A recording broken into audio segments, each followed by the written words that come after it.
तर नमस्कार मित्रांनो.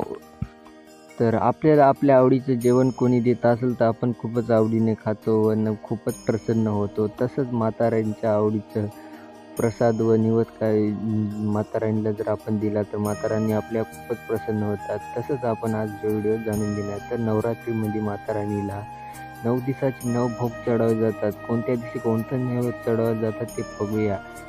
ते देऊन आपण माताराणीला खूपच प्रसन्न करू शकतात. तर कसं आहे ते तर बघूया आजच्या व्हिडिओमध्ये. तर व्हिडिओ संपूर्ण बघा.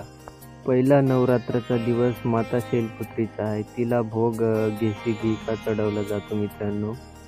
यांच्यामुळे आपला रोग व आपली बिमारी खतम होऊन जाते आणि आपण तंदुरुस्त राहतो. दुसरा माता ब्रह्मचारिका होत आहे आणि तिला पताशाचा निवेद चढवला जातो.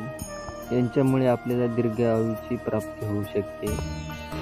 तिसरा नवरात्र माता चंडकानिका होत आहे आणि हिच्या दूधचा निवेद चढवला जातो आणि दुधापासून काही बी बनू टाकू शकता तुम्हाला जर नसेल तर दूध. चौथा नवरात्र माता कुलपांडका होत आहे. इथे या दिवशी मालपुयाचा भोग लावला जातो. पाचवा नवरात्र माता गंधमाता होत आहे आणि या दिवशी केळाचा निवेद चढवला जातो. त्यांच्यामुळे बुद्धीमय वृद्धी होत असते.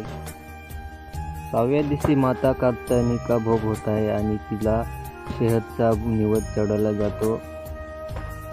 शहद किंवा पानाचा भोग लावू शकता. या दोन्हीपैकी एक कोणतंही तुम्ही करू शकता.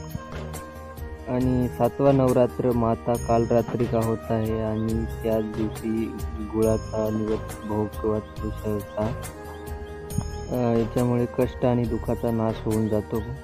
आणि 8वा नवरात्र माता महागौरिका आहे आणि त्या दिवशी गोळा किंवा नारळचा भोग चढू शकता. और आखिरी दिन यानी कि 8वें दिन माता सिद्धगानी की पूजा करी जाती है और इस दिन या दिवशी हलवा पुरी आणि चण्याचा भोग लावला जातो.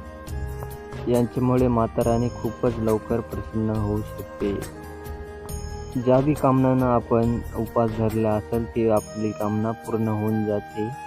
आणि असाच व्हिडिओ तुम्हाला बघण्यासाठी आमच्या चॅनलला लगेच सबस्क्राईब करा आणि तुम्हाला हा व्हिडिओ आवडला असेल तर आमच्या चॅनलला सबस्क्राईब करा आणि एक लाईक देऊन जा आणि कमेंटमध्ये माताराणी देऊन जा.